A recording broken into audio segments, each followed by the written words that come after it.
Hello. So today I want to tell you about the game Loot Dispute. And this is from Gold Seal Games, and they sent me this game to try. And it is really clever. It's for 2 to 4 players, and it's a take on the I cut, you choose mechanism, but it's I cut, I choose until you don't let me choose. Let me explain.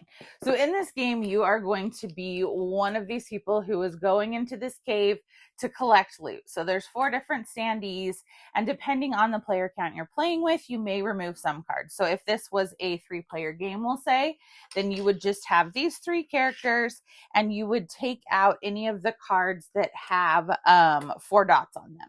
So some of those are going to be the card scoring cards, and some of those are going to be the loot cards. So you take out anything that doesn't apply to your particular game. And then you take the 3 starting cards for your player. Obviously, I'm green. And they will always be in front of you, visible, and separated by color, because that's how you're going to score them, is by color. And cards have different numbers within the same color, and that may be a scoring condition.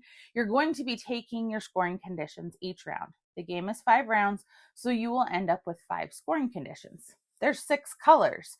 So if you don't have a scoring condition over each color, one color could potentially end up being worthless to you. There's also merchants and patrons, which I'll explain, but patrons kind of apply to all of your cards. Merchants apply to a color. So if you take patrons, that's also potentially more colors you're not scoring. So you have to weigh that out. So you are going to look at your player count, and then you are going to see what you need to do to set up. So playing a 3-player game, we need a B, a C, a C, and a D card. And these are the cards that essentially tell you how you're going to set up your dungeon or your cave each round. So we're going to take a B, I just lost it, a B, 2 C's, and 2 D's. Now we can play these on either side because they are different. So I'm just kind of randomly deciding what we're going to do. So starting out, this is going to be our first setup. Red means it is a face down loot card. Loot cards, I have them right here. So these are your fun loot cards. So the first one is going to be face down. As you can see, as we go through this, there will be more loot in future rounds. So for this B card, and then we're going to have the other ones face up next to it. So you will have some hidden information, which is that card, and you will have, I move mine out of the way, some known information. And this hidden card will only become known once somebody collects it. When it's collected, it goes face up in front of them and everyone will know what it is, but you're taking a risk. Is it something you need or not? So this is our cave that we're exploring this round. And then we have our merchants / patrons that will be laid out. And if we are playing a 3-player game, we are going to put 4 of those out. So obviously I don't have a whole lot of room to show you, but these 4 would be laid out.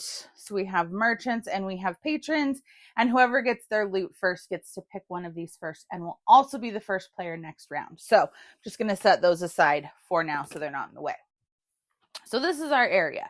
So let's say that I'm first. I get to decide along any straight line how I want to divide this group. So I am going to divide it like this. I'm going to separate these out and then these out. And I'm going to claim this pile. So then the next person goes. They can decide that maybe they want to separate these out into 3 and 1, and they're just going to put themselves on the mystery one. And then the third person goes, and they're like, nope, this isn't happening. So they come along and they now separate this into 2 areas, which means that I get my person back and they decide which of those areas they're going to claim. So because I don't have my person, I have to decide how I want to divide something.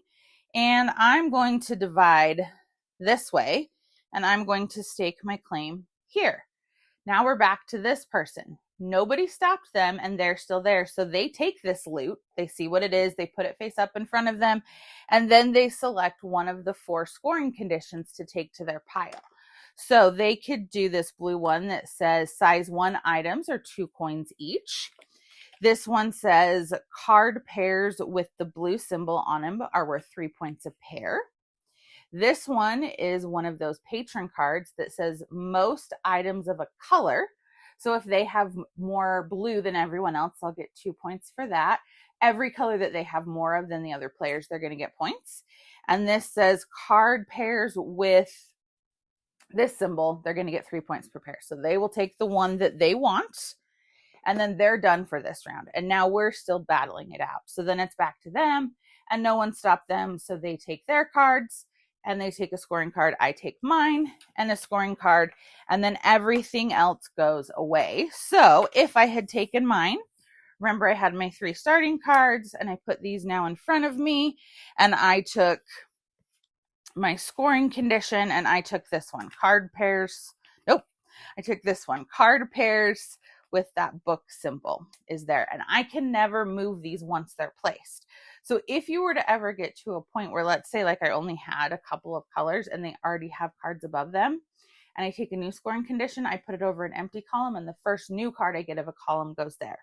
So this game is really clever in that you're getting to split and choose, but unless you can stay where you've chosen when your turn comes back to you, you're not actually going to get that. So you need to be looking at what other people are collecting. And in the first round, there's fewer scoring conditions out. You don't know what people are going for yet. But as the game goes on and you see what people are going for, it's that balance of, do I cut this in a way that I get cards that I want?